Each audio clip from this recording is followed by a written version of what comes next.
నమస్తే. పిఆర్ లా అసోసియేట్స్కి స్వాగతం, సుస్వాగతం. నేను జర్నలిస్ట్ రేష్వంత్ పండుగ. ఇప్పుడు మనతో ఉన్నారు ప్రముఖ న్యాయవాది ప్రదీప్ కుమార్ కాంపెల్లి గారు. నమస్తే రేష్వంత్ గారు. నమస్తే అండి. బిఎన్ఎస్ సెక్షన్స్ తెలుసుకోబోతున్నాం. చెప్పండి ప్రదీప్ గారు, ఇప్పటి వరకు మీరు అందరికీ అర్థమయ్యే విధంగా మన పిఆర్ లా అసోసియేట్ వ్యూవర్కి తెలియజేశారు. అదేవిధంగా ఇప్పుడు సెక్షన్ 5 దేన్ని సూచిస్తుంది? These provisions of this Sanhita shall also apply any act to any act committed. అంటే ఇప్పుడు క్రింద మనం చెప్పుకోబోయేటటువంటి ఓకే ఈ యొక్క నిబంధనల కింద వస్తాయి అనేసి అనేది చెప్పబడుతుంది. మనకు వాటర్ టెరిటరియా, ల్యాండ్ టెరిటరియా, లేకుంటే ఎయిర్ స్పేస్, ఓపెన్ స్పేస్ టెరిటరియా, లేకుంటే ఫ్రీక్వెన్సీ టెరిటరియా అని మనం ముందు సెక్షన్లో మనం తెలుసుకుందాం, మనకు క్లారిటీ వస్తుంది. అంటే అందులో సబ్సెక్షన్ 5లోని సబ్ క్లాస్ ఏ అంటే సెక్షన్ 1 సబ్సెక్షన్ 5లో సబ్ క్లాస్ ఏ గురించి ఏం చెప్తుంది? Any citizen of India in any place okay without beyond India, అంటే భారతదేశంలో ఉన్నటువంటి పౌరుడు అంటే సిటిజన్షిప్ కలిగి ఉన్న వ్యక్తి బయట దేశాల్లో చేసినటువంటి నేరమునకు ఈ యొక్క భారతీయ న్యాయ సంహిత కింద పనిషబుల్ అవుతాడు అనేసి ఇక్కడ చెప్పబడుతుంది. వివరణ బి ఏం చెప్పబడుతుంది? బి ఏం చెప్పబడుతుందంటే any person on any ship or aircraft registered in India wherever it may be. ఇందాక మీరు అన్నదానికి ఇక్కడ అర్థం దొరుకుతుంది. అంటే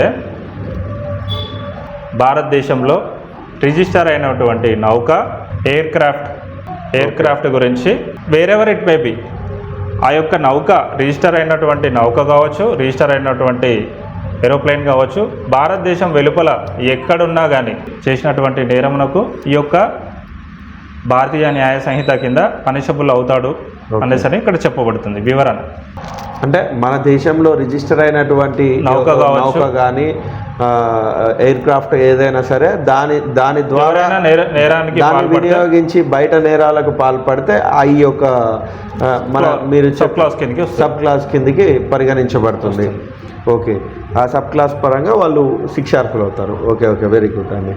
అదేవిధంగా సెక్షన్ 1లోని క్లాజ్ 6 సి గురించి చెప్పుకుందాం. సి ఒకటి ఉండదండి. ఓకే, సెక్షన్ 5లోని సి కూడా ఉంది. ఓకే, ఏ అనేది ఏంటిది అనేసి అంటే భారతదేశం పౌరుడై ఉంటే బయట ఉంటే ఎలాగా అనేది ఏ చెప్పబడుతుంది.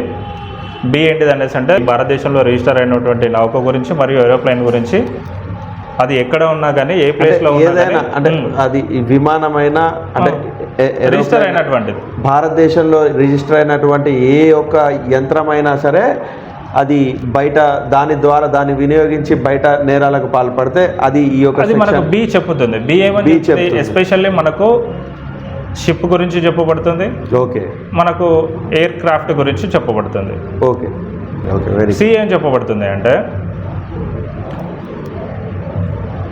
Any person in any place without beyond India committing offence targeting A computer resources located in India. అనగా అర్థం ఏంటంటే మన భారతదేశంలో వెలుపల ఉన్నటువంటి వ్యక్తి ఎవరైనాను మన భారతదేశంలో ఉన్నటువంటి కంప్యూటర్ డివైస్ని ఎవరైనా హ్యాక్ చేయాలని చూసినాను ఈ యొక్క క్లాస్ కింద శిక్షార్హుడు అవుతాడు అనేసి అని చెప్పబడుతుంది. అంటే మన డేటా కావచ్చు, మన వనరులు, కంప్యూటర్ యొక్క వనరులు కావచ్చు, for example cyber crimes, hack చేయడం, ఎట్లాంటి దాని గురించి స్పెషల్ యాక్ట్ ఉన్నా కానీ ఇక్కడ మనకు చెప్పబడుతుంది. ఏమని చెప్పబడుతుంది? మన భారతదేశంలో ఉన్నటువంటి కంప్యూటర్ డివైస్ని ఎవరైనా భారతదేశం వెలుపల ఎవరైనా హ్యాక్ చేసినట్లయితే అది ఈ క్లాస్ కింద శిక్షార్హుడు అనేసి అని మనకు చెప్పబడుతుంది. ఓకే, అంటే మన దేశంలో గూఢంగా ఉన్నటువంటి వనరుని ఎవరైనా తస్కరించాలని చూస్తే, అంటే గూఢంగా తస్కరించాలని చూస్తే ఈ యొక్క సెక్షన్ వర్తిస్తుంది అంటారు. 100%. ఓకే, అంటే అది వాట్ ఎవర్, అంటే అది cyber crime, nothing but cyber crime అయినా కావచ్చు. హ్యాకింగ్, మన యొక్క సమాచారాన్ని, డేటాని హ్యాక్ చేయడం, దీని పరిధిలోకి వస్తుంది. సబ్ సెక్షన్ 5లోనే sub clause C, sub section 5లోని సబ్ క్లాస్ సి చెప్తుంది అనమాట. ఓకే, వెరీ గుడ్ అండి, చాలా బాగా చెప్పారు.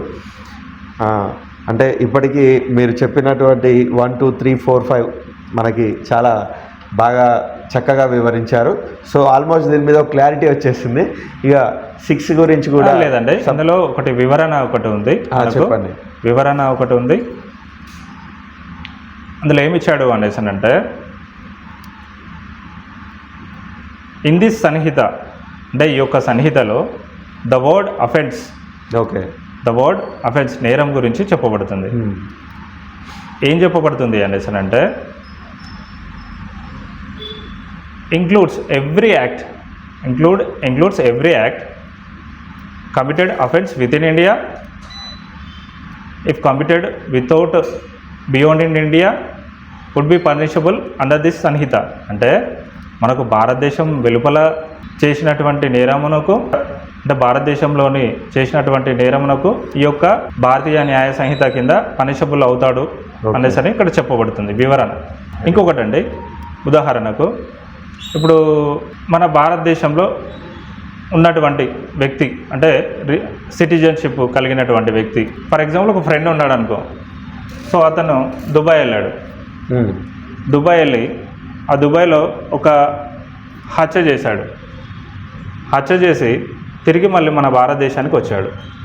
సో అక్కడి ప్రభుత్వము మన భారత ప్రభుత్వంతోనే, సో మీ సిటిజన్షిప్ కలిగినటువంటి వ్యక్తి ఇక్కడ వచ్చాడు వృత్తిపరంగా, సో పనిచేశాడు, సో హత్య చేశాడు, మళ్ళీ మీ దేశానికి వచ్చాడు అనేసనంటే ఖచ్చితంగా మనము ఇక్కడ ఆ యొక్క వ్యక్తికి కస్టడీలోకి తీసుకొని ట్రయల్ నడిపి ఒకవేళ రుజువు అయితే, ప్రూఫ్ అయితే ఖచ్చితంగా కన్విక్షన్ అనేది ఉంటుందండి.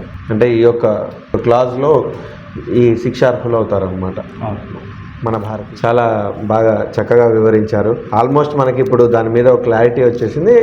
సబ్ సెక్షన్ అంటే బిఎన్ఎస్ సెక్షన్ 1లోని సబ్ సెక్షన్ 6 దేన్ని సూచిస్తుంది, దాని మీద కూడా ఒక చిన్న వివరణ ఇస్తే బాగుంటుంది. In this Sanhita shall affect the provisions of any act for punishing mutiny or desertion of officers, soldiers, sailors or airmen in the services of government of India or the provisions of special law or local law.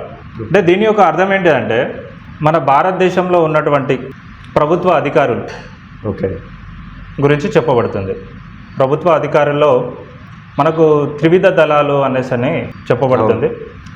Indian army వాళ్ళు కావచ్చు, so navy వాళ్ళు కావచ్చు, air force వాళ్ళు కావచ్చు, including ఇక్కడ ఏం చెప్పబడుతుందంటే including all government officers గురించి కూడా చెప్పబడుతుంది. వారు ఒకవేళ వాళ్ళ యొక్క వృత్తిపరంగా ఏమన్నా గవర్నమెంట్కి వ్యతిరేకంగా అన్న పోరాడినను, లేదు అనేసనంటే ఆ యొక్క ఉద్యోగం నుంచి వెళ్ళి వైదొలిగినను, ఇంకా ఏమైనా చేసినట్లయితే, నేరానికి పాల్పడినట్లయితే ఈ యొక్క సన్నిహిత వర్తించదు. ఎందుకు అనేసనంటే వర్తించుతుంది, కానీ వాళ్ళ యొక్క ప్రకారం స్పెషల్ లాస్ ఒకవేళ ఉన్నట్లయితే ఆ స్పెషల్ లా విధంగా వాళ్ళు పనిషబుల్ అవుతారు. ఒకవేళ స్పెషల్ లా లేదు అనేసి అంటే ఈ యొక్క సన్నిహిత కింద తప్పకుండా పనిషబుల్ అవుతారు. అంటే ఇప్పుడు మన దేశంలో ఉన్నటువంటి త్రివిధ దళాలు అంటే వాట్ ఎవర్ ఏదైనా ప్రభుత్వ అధికారులు కానీ సిబ్బంది కానీ ఎవరైనా సరే ప్రభుత్వ వ్యతిరేక కార్యకలాపాలకు పాల్పడినప్పుడు ఈ యొక్క సెక్షన్ 1లోని క్లాస్ 6 సబ్ సెక్షన్ 6 అనేది దీనికి సూచిస్తుందన్నమాట. పిఎన్ఎస్ భారతీయ న్యాయ సంహితలోని అధ్యాయాలు, సబ్ సెక్షన్లు, సబ్ క్లాజులు వీటన్నిటి గురించి తెలుసుకుంటూనే ఉంటాం. కాబట్టి ప్రతి ఒక్కరూ ఖచ్చితంగా ఈ యొక్క సమాచారాన్ని ప్రజలందరికీ చేరే విధంగా సహకరిస్తారని, మా యొక్క ఛానల్ని లైక్ చేసి సబ్స్క్రైబ్ చేసి షేర్ చేస్తారని ఆశిస్తున్నాం. నమస్తే. ధన్యవాదాలు. నమస్తే.